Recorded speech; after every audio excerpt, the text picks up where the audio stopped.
வணக்கம். தந்தையின் பாட்காஸ்ட் செய்திகளை வாசிப்பது நான் கார்த்திகா பிரகாஷ். முதலில் தலைப்புச் செய்திகள். பொங்கல் பரிசு தொகுப்பு வழங்கும் திட்டத்தை இன்று தொடங்கி வைக்கிறார் முதலமைச்சர் ஸ்டாலின். சென்னை ஆழ்வார்பேட்டை ஸ்ரீராம் நகரில் ரேஷன் கடையில் தொடங்கி வைக்கப்படுகிறது.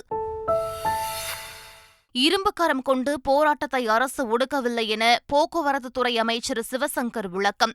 நிதிநிலை சீரான பிறகு போக்குவரத்து தொழிலாளர்களின் கோரிக்கைகள் நிறைவேற்றப்படும் என்றும் உறுதி. தமிழகத்தில் உள்ள அனைத்து பணிமனைகளிலும் இன்று மறியல் போராட்டம் நடைபெறும். அரசிடம் இருந்து சரியான பதில் வரவில்லை என்றால் அடுத்த கட்ட நடவடிக்கை என CITU மாநில தலைவர் சவுந்தரராஜன் எச்சரிக்கை. பில்கிஸ் பானு வழக்கில் 11 குற்றவாளிகளின் முன் விடுதலையை ரத்து செய்த உச்சநீதிமன்றம். உச்சநீதிமன்ற தீர்ப்பை வரவேற்பதாக அதிமுக பொதுச் செயலாளர் எடப்பாடி பழனிசாமி எக்ஸ் தளத்தில் பதிவு. ராமர் கோவில் கும்பாபிஷேக விழாவை வைத்து பாஜக வித்தை காட்டுகிறது என மேற்குவங்க முதலமைச்சர் மமதா பானர்ஜி கடும் விமர்சனம். மத அடிப்படையில் மக்களை பிரிப்பதில் தமக்கு நம்பிக்கை இல்லை எனவும் காட்டம். இந்திய மகளிர் கிரிக்கெட் அணிக்கு எதிரான 3வது T20 போட்டியில் ஆஸ்திரேலிய அணி அபார வெற்றி. 2-1 என்ற கணக்கில் தொடரையும் வென்று அசத்தல். இனி விரிவான செய்திகள். 1000 ரூபாய் ரொக்கத்துடன் பொங்கல் பரிசு தொகுப்பு வழங்கும் திட்டத்தை சென்னையில் இன்று தொடங்கி வைக்கிறார் முதலமைச்சர் ஸ்டாலின். மத்திய மாநில அரசு ஊழியர்கள், வருமான வரி செலுத்துவோர், பொதுத்துறை நிறுவன ஊழியர்கள் மற்றும் சர்க்கரை கார்டுக்கு 1000 ரூபாய் பரிசு வழங்கப்படாது என நிபந்தனை விதிக்கப்பட்டிருந்தது. இந்நிலையில் அனைத்து அரிசி குடும்ப அட்டைதாரர்களுக்கும் 1000 ரூபாய் ரொக்கப்பணம் வழங்கப்படும் என முதலமைச்சர் ஸ்டாலின் அறிவித்துள்ளார். இந்த திட்டத்தை சென்னை ஆழ்வார்பேட்டையில் உள்ள ஸ்ரீராம் நகரில் உள்ள ரேஷன் கடையில் முதலமைச்சர் ஸ்டாலின் இன்று தொடங்கி வைக்கிறார். அனைத்து அரிசி அட்டைதாரர்களுக்கும் பொங்கல் பரிசு தொகுப்புடன் ரொக்கத்தொகை ரூபாய் 1000 வழங்கப்படும் என புதிய அறிவிப்பு வெளியிடப்பட்டுள்ளது. இது தொடர்பாக கூட்டுறவு, உணவு மற்றும் நுகர்வோர் பாதுகாப்புத்துறை வெளியிட்டுள்ள அரசாணையில், ரேஷன் கடைகளில் அரிசி வாங்கும் 2,70,71,113 குடும்பங்களுக்கும் தலா 1 கிலோ பச்சரிசி, 1 கிலோ சர்க்கரை மற்றும் முழு கரும்பு ஆகியவற்றுடன் ரூபாய் 1000 ரொக்கத்தொகை வழங்கப்படும் என தெரிவிக்கப்பட்டுள்ளது. போராட்டத்தில் ஈடுபட்டுள்ள போக்குவரத்து தொழிலாளர்களுடன் பேச்சுவார்த்தை நடத்த அரசு தயாராகவே இருப்பதாக அமைச்சர் சிவசங்கர் தெரிவித்துள்ளார். பேச்சுவார்த்தை தோல்வி இல்லை. ஒரு பேச்சுவார்த்தை என்றால் இரண்டு பக்கமும் பேசி ஒரு சுமூக முடிவு வர வேண்டும். அவர்கள் ஒரு 6 புள்ளிகளை சொல்லி அந்த 6 பாயிண்ட்டுகளுக்கான கோரிக்கையாக சொன்னாங்க. அதில் ஏற்கனவே 2 நடைமுறையில் இருக்கிறது. 2ஐ செய்து கொடுப்பதற்கு உறுதியளித்திருக்கின்றோம். விடாப்பிடியாக அதே ஒரு கருத்தை, கோரிக்கையை வலியுறுத்தி வருவதனால் அது இப்பொழுது இருக்கின்ற அரசினுடைய நிதிநிலைக்கு இடையே செய்வது சிரமம் என்ற காரணத்தினால் இப்பொழுது செய்ய இயலாது என்பது சொன்னதை அவர்கள் ஒத்துக்கொள்ளாமல் போராட்டத்தில் இறங்கியிருக்கிறார்கள். அவருடைய போராட்டத்தை, அவர்களுக்கான உரிமை அது, அவர்கள் உணர்வு ரீதியாக செய்கிறார்கள். அரசு மக்களுக்கான போக்குவரத்தை உறுதி செய்ய வேண்டியது அரசினுடைய கடமை. அதை அரசு செய்கிறது. எப்பொழுதும் நாங்கள் காத்திருக்கிறோம். அவர்கள் வந்தால் பேசுவதற்கு தயார். பொங்கல் வரை தொடர்ந்து அவர்களுடைய வேலைநிறுத்தம் நீடித்தாலும் போக்குவரத்து மக்களுக்கு எந்த விதத்திலும் பாதிக்காமல் செயல்படுத்த வேண்டும் என்று மாண்புமிகு தமிழ்நாடு முதலமைச்சர் அவர்கள் உத்தரவிட்டிருப்பதை அதிகாரிகளோடு கலந்தாலோசித்திருக்கின்றோம். அவர்களும் அதற்கான பணிகளை செய்கிறார்கள். கோரிக்கைகள் நிறைவேறும் வரை போக்குவரத்து தொழிற்சங்கங்களின் வேலை நிறுத்த போராட்டம் தொடரும் என CITU மாநில தலைவர் சவுந்தரராஜன் தெரிவித்துள்ளார். போக்குவரத்து அமைச்சர் இது சம்பந்தமாக பேசி, நாங்கள் வைத்திருக்கிற மிக மிக மிக சொற்ப கோரிக்கை, அந்த கோரிக்கை நிறைவேற்றுகிற வரை வேலை நிறுத்தம் தொடரும். நீதிமன்ற தீர்ப்பு என்பது அது நீதிக்கு தலைவணங்க வேண்டிய பொறுப்பு எல்லாருக்கும் உண்டு. தீர்ப்பு வரட்டும், வந்த பிறகு அது சம்மந்தமாக முடிவெடுப்போம். 50% கூட ஓடலைங்க. 30-40% பேருந்துகளை மிகுந்த சிரமப்பட்டு ஓட்டுகிறார்கள். சென்னையில் எப்படின்னு சொன்னால், ஒரு பஸ் வெளியே வருங்க, வெளியே வந்தால் 2 சிங்கிள் இந்த ரூட்டில் போகும். அதே பஸ் திருப்பி டெப்போ கிட்ட வந்துட்டு மறுபடியும் இன்னொரு ரூட்டில் 2 பஸ் போகும். அதாவது எல்லா ரூட்லேயும் பஸ் ஓடுற மாதிரி கணக்கு காட்டுறது. 80,000க்கும் மேற்பட்ட தொழிலாளிகள் ஆப்சென்ட் ஆகியிருக்காங்க. இது நாளை இன்னும் அதிகரிக்கும். சென்னை பல்கலைக்கழகம் உட்பட 3 பல்கலைக்கழகங்களுக்கு புதிய துணைவேந்தர்களை தேர்வு செய்வதற்கு தாம் அமைத்த தேடுதல் குழுவை ஆளுநர் RN ரவி திரும்பப் பெற்றுள்ளார். கடந்த ஆண்டு செப்டம்பர் மாதம் 6ஆம் தேதி சென்னை பல்கலைக்கழகம், பாரதியார் பல்கலைக்கழகம், ஆசிரியர் கல்வியியல் பல்கலைக்கழகம் ஆகிய 3 பல்கலைக்கழகங்களுக்கு துணைவேந்தர்களை தேர்வு செய்ய 4 பேர் அடங்கிய தேடுதல் குழுவை நியமித்து ஆளுநர் RN ரவி அறிக்கை வெளியிட்டிருந்தார். ஆளுநர் நியமித்திருந்த தேடுதல் குழுவிற்கு எதிராக உயர்கல்வித்துறை செயலாளர் 3 பேர் அடங்கிய தேடுதல் குழுவை நியமித்தார். இந்நிலையில் புதிய துணைவேந்தர்களை தேர்வு செய்ய வெளியிட்ட அறிவிக்கையை ஆளுநர் RN ரவி திரும்பப் பெற்றுள்ளார். நாடாளுமன்ற தேர்தல் நெருங்கி வரும் நிலையில் அதற்கான பணிகளை அதிமுக தொடங்கியுள்ளது. தமிழகம், புதுச்சேரியில் உள்ள 40 தொகுதிகளுக்கும் வேட்பாளர்களை தேர்வு செய்யும் பணி தீவிரமாக நடைபெறுகிறது. இந்நிலையில் சென்னை ராயப்பேட்டையில் உள்ள எம்ஜிஆர் மாளிகையில் எடப்பாடி பழனிசாமி தலைமையில் அக்கட்சியின் மாவட்ட செயலாளர்கள் கூட்டம் நடைபெற்றது. இதில் வேட்பாளர்களின் பட்டியலை எடப்பாடி பழனிசாமி கேட்டதாகவும், யாரை நிறுத்தினால் அந்த தொகுதியில் வெற்றி வாய்ப்பு இருக்கும் என்ற பட்டியலை கேட்டதாகவும் தகவல் வெளியாகியுள்ளது. முதலமைச்சர் ஸ்டாலினின் கொளத்தூர் தொகுதியில் பூத் கமிட்டி அமைக்க தனிக்குழு அமைத்து அதிமுக பொதுச் செயலாளர் எடப்பாடி பழனிசாமி உத்தரவிட்டுள்ளார். அதிமுக மாவட்ட செயலாளர்கள் கூட்டம் நேற்று நடைபெற்றது. அப்போது வடசென்னை நாடாளுமன்ற தொகுதிக்கு உட்பட்ட கொளத்தூர் சட்டமன்ற தொகுதியில் பூத் கமிட்டி அமைக்க தனிக்குழு அமைத்து எடப்பாடி பழனிசாமி உத்தரவிட்டார். கொளத்தூர் தொகுதியில் அமைக்கப்பட்ட பூத் கமிட்டி திருப்திகரமாக இல்லாததை அடுத்து அவர் இந்த உத்தரவை பிறப்பித்துள்ளார். கொளத்தூர் சட்டமன்ற தொகுதி முதலமைச்சர் ஸ்டாலின் தொகுதி என்பது குறிப்பிடத்தக்கது. தமிழக முதலமைச்சர் ஸ்டாலின் சிறுபான்மையினர் நலனுக்காக அரசு எடுக்கவுள்ள பல்வேறு நடவடிக்கைகள் குறித்து அறிவிப்பு வெளியிட்டுள்ளார். தமிழக முதலமைச்சர் ஸ்டாலின் தலைமையில் சிறுபான்மையினர் நலன் குறித்த ஆலோசனைக் கூட்டம் நடைபெற்றது. இதில் தமிழ்நாடு சிறுபான்மையினர் ஆணையத்தின் தலைவர் பீட்டர் அல்போன்ஸ் உள்ளிட்டோர் பங்கேற்றனர். அப்போது முதலமைச்சர் ஸ்டாலின் ஜெருசலம் புனித பயணத்திற்கு நிதி உதவி வழங்குவதற்கான திருத்தியமைக்கப்பட்ட வழிமுறைகள் இம்மாத இறுதிக்குள் வெளியிடப்படும் என்றார். கிறிஸ்தவ கல்லறைகளில் மீண்டும் ஒரு உடலை அடக்கம் செய்வதற்கு விதிமுறைகளை தளர்த்தி அரசாணை வெளியிடப்படும் எனவும் அறிவித்தார். நடிகர் சங்க கட்டிடத்திற்கு விஜயகாந்த் பெயர் வைப்பது குறித்து விரைவில் அறிவிப்பு வரும் என நடிகர் சங்கத்தின் பொதுச் செயலாளர் விஷால் தெரிவித்துள்ளார். சென்னை கோயம்பேட்டில் உள்ள கேப்டன் விஜயகாந்த் நினைவிடத்தில் நடிகர்கள் விஷால், ஆர்யா உள்ளிட்டோர் அஞ்சலி செலுத்தினர். பின்னர் செய்தியாளர்களிடம் பேசிய நடிகர் விஷால், கலை உலகம் மட்டுமின்றி பொதுமக்கள் மத்தியிலும் நல்ல மனிதர் என்று பேர் வாங்கிய ஒரு அரசியல்வாதி என பெருமிதம் தெரிவித்தார். மறைந்த விஜயகாந்திற்கு நடிகர் சங்கம் சார்பில் வருகின்ற 19ஆம் தேதி இரங்கல் கூட்டம் நடத்தப்படும் என்றும் நடிகர் விஷால் தெரிவித்தார். உலக முதலீட்டாளர் மாநாட்டில் தமிழக முதலமைச்சர் ஸ்டாலினுக்கு மறுசுழற்சி செய்யப்பட்ட பிளாஸ்டிக் மூலம் தயாரிக்கப்பட்ட டி-ஷர்ட்டை பரிசளிக்கப்பட்டது. கரூரில் உள்ள ரெங்கா பாலிமர் நிறுவனம் பிளாஸ்டிக் பாட்டில்களை மறுசுழற்சி செய்து அதன் மூலம் ஆடைகளை தயாரித்து வருகிறது.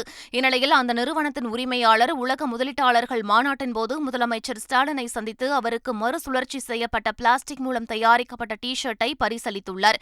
ஏற்கனவே பிளாஸ்டிக் பாட்டில்களை மறுசுழற்சி செய்து ரெங்கா பாலிமர் நிறுவனம் தயாரித்த துணியினை கொண்டு உருவாக்கப்பட்ட கோட்டினை கடந்த ஆண்டு மக்களவை கூட்டத்தொடரின்போது பிரதமர் மோடி அணிந்திருந்தது குறிப்பிடத்தக்கது. பில்கிஸ் பானு வழக்கில் உச்சநீதிமன்றத்தின் தீர்ப்பை வரவேற்பதாக அதிமுக பொதுச் செயலாளர் எடப்பாடி பழனிசாமி தெரிவித்துள்ளார். கடந்த 2002ஆம் ஆண்டு குஜராத் கலவரத்தில் பில்கிஸ் பானு என்பவர் கூட்டு பாலியல் வன்கொடுமை செய்யப்பட்டு அவரது குழந்தை உட்பட குடும்பத்தினர் படுகொலை செய்யப்பட்டனர். இந்த வழக்கில் தண்டிக்கப்பட்ட 11 குற்றவாளிகளை குஜராத் அரசு முன்கூட்டியே விடுவித்தது. இதனை எதிர்த்து பில்கிஸ் பானு தொடர்ந்த வழக்கில் 11 குற்றவாளிகளின் விடுதலையையும் உச்சநீதிமன்றம் ரத்து செய்தது. இந்த தீர்ப்பினை அதிமுக வரவேற்பதாக அக்கட்சியின் பொதுச் செயலாளர் எடப்பாடி பழனிசாமி எக்ஸ் தளத்தில் பதிவிட்டுள்ளார். தேனி மாவட்டம் பெரியகுளம் மற்றும் மேற்கு தொடர்ச்சி மலைகளில் பெய்த கனமழை காரணமாக வராக நதி ஆற்றில் வெள்ளப்பெருக்கு ஏற்பட்டுள்ளது.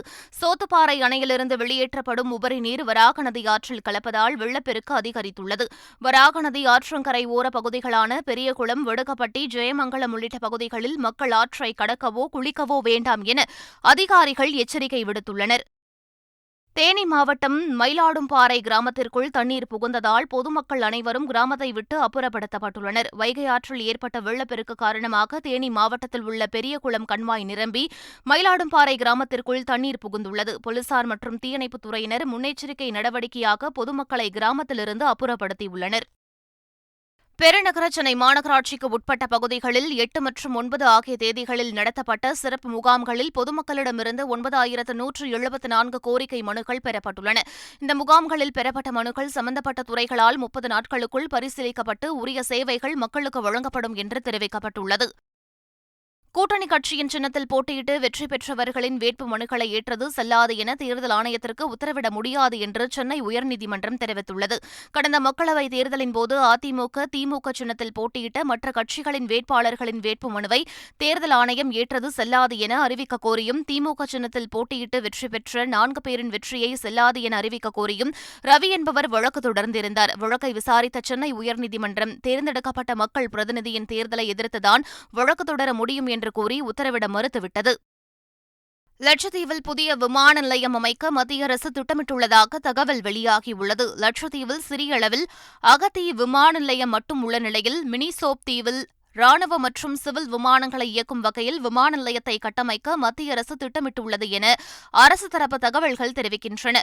அரபிக்கடலில் பாதுகாப்பு கண்காணிப்பை வலுவாக்க இந்திய கடலோர காவல்படை ஏற்கனவே முன்மொழிந்திருந்ததாகவும் இப்போது இந்த திட்டத்தில் மத்திய அரசு கூடுதல் கவனம் செலுத்துவதாகவும் தகவல்கள் வெளியாகியுள்ளன. ராமர் கோவில் கும்பாபிஷேக விழாவை வைத்து பாஜக வித்தை காட்டுகிறது என மமதா பானர்ஜி விமர்சனம் செய்துள்ளார். மேற்குவங்க மாநிலம் தெற்கு 24 பர்கானாஸ் மாவட்டத்தில் பொது நிகழ்ச்சியில் பேசிய மமதா, மக்களை மத அடிப்படையில் பிரிப்பதில் தனக்கு நம்பிக்கை இல்லை என்றார். நீதிமன்ற உத்தரவுப்படி நடக்கும் கோவில் திறப்பு விழாவை வைத்து தேர்தலுக்கு முன்பாக பாஜக வித்தை காட்டி வருகிறது என குற்றம் சாட்டியவர், மற்ற சமூகங்களை ஒதுக்கி வைக்கும் விழாக்களை ஆதரிப்பது கிடையாது என தெரிவித்துள்ளார். முல்லைப் பெரியாறு அணை பாதுகாப்பு பராமரிப்பு பணியை மேற்பார்வை குழு மட்டுமே மேற்கொள்ள உத்தரவிடும் கேரள அரசின் கோரிக்கையை நிராகரிக்க வேண்டும் என தமிழ்நாடு அரசு உச்சநீதிமன்றத்தில் பதில் மனு தாக்கல் செய்துள்ளது. முல்லைப் பெரியாறு அணை பாதுகாப்பு பராமரிப்பு பணியை மேற்பார்வை குழு மட்டுமே மேற்கொள்ள உத்தரவிடக் கோரிய ஜோசப் உள்ளிட்டோர் தாக்கல் செய்த மனுக்கள் தொடர்பாக உச்சநீதிமன்றத்தில் தமிழ்நாடு அரசு பதில் மனு தாக்கல் செய்துள்ளது. அதில் உச்சநீதிமன்ற உத்தரவின்படி அணையை பலப்படுத்தும் பணிகள் நிறைவடைந்த பிறகு முல்லைப் பெரியாறு அணையின் பாதுகாப்பு தொடர்பான ஒருங்கிணைந்த அர்த்தமுள்ள ஆய்வை தமிழ்நாடு அரசு மேற்கொள்ளும் என்றும், முல்லைப் பெரியாறு அணை நீரியல் ரீதியாகவும் நில அதிர்வுகளை தாங்கும் வகையிலும் கட்டுமான வகையிலும் வலுவாக உள்ளது என்றும் குறிப்பிட்டுள்ளது. பிரதமர் நரேந்திர மோடிக்கு நிகரான தலைவராக ராகுல்காந்தியை கருத முடியாது என்று எம்பி கார்த்தி சிதம்பரம் தெரிவித்த கருத்துக்கு தமிழ்நாடு காங்கிரஸ் கமிட்டியின் ஒழுங்கு நடவடிக்கை குழு நோட்டீஸ் அனுப்பியுள்ளது. 2 வாரங்களுக்கு முன்னர் தந்தி டிவியின் கேள்விக்கு என்ன பதில் நிகழ்ச்சியில் கார்த்திக் சிதம்பரம் தெரிவித்த கருத்து அரசியல் ரீதியாக பேசுபொருளானது. இந்த காணொலி இணையதளத்தில் வேகமாக பரவிய நிலையில் தனது பேச்சுக்கு முறையாக விளக்கம் அளிக்க கோரி கார்த்தி சிதம்பரத்திற்கு காங்கிரஸ் ஒழுங்கு நடவடிக்கை குழு நோட்டீஸ் அனுப்பியுள்ளது. ஏற்கனவே பலமுறை காங்கிரஸை விமர்சித்து சர்ச்சையில் சிக்கியதால் கார்த்தி மீது கட்சித் தலைமை ஒழுங்கு நடவடிக்கை எடுக்கலாம் என காங்கிரஸ் வட்டாரங்கள் தெரிவித்துள்ளன.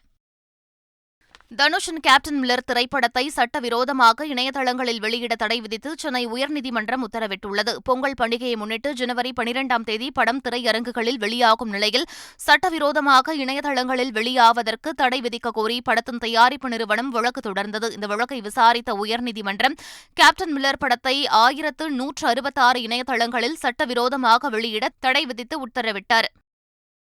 கர்நாடக மாநில ஆளுநர் தாவர்சந்த் கெலாட்டிற்கு கொரோனா தொற்று உறுதி செய்யப்பட்டுள்ளது. இதுகுறித்து அம்மாநில ஆளுநர் மாளிகை வெளியிட்டுள்ள அறிக்கையில், ஆளுநர் தாவர்சந்த் கெலாட்டிற்கு கொரோனா தொற்று உறுதி செய்யப்பட்டுள்ளதாகவும் இதனையடுத்து அவர் வீட்டில் தனிமைப்படுத்திக் கொண்டுள்ளதாகவும் தெரிவிக்கப்பட்டுள்ளது. மேலும் மறு அறிவிப்பு வரும் வரை அவரது நிகழ்ச்சிகள் அனைத்தும் ரத்து செய்யப்படுவதாகவும் அந்த அறிக்கையில் தெரிவிக்கப்பட்டுள்ளது. தேசிய விளையாட்டு விருதுகளை வென்ற வீரர் வீராங்கனைகள் உலகரங்கில் இந்தியாவை உயர்த்தி காண்பிப்பதாக பிரதமர் நரேந்திர மோடி பாராட்டு தெரிவித்துள்ளார். குடியரசுத் தலைவரிடம் அர்ஜுனா விருது, துரோணாச்சாரியார் விருது, கேல் ரத்னா விருது பெற்ற வீரர்கள், பயிற்சியாளர்களுக்கு வாழ்த்து தெரிவித்த பிரதமர் மோடி, இவர்களின் சாதனைகளும் அசைக்க முடியாத அர்ப்பணிப்பும் நமது தேசத்திற்கு உத்வேகம் அளிப்பதாக புகழ்ந்துள்ளார்.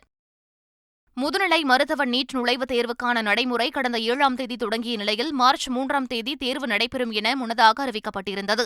இந்நிலையில் தேர்வுகள் நடைபெற மேலும் தாமதமாகும் என தெரிவிக்கப்பட்ட நிலையில் தற்போது முதுநிலை நீட் நுழைவுத் தேர்வு ஜூலை 7ஆம் தேதி நடைபெறும் என அறிவிக்கப்பட்டுள்ளது. மேலும் முதுநிலை மருத்துவ படிப்புகளுக்கான கவுன்சிலிங் ஆகஸ்ட் மாதம் 15ஆம் தேதி நடைபெறும் எனவும் தேசிய தேர்வு முகமை அறிவித்துள்ளது.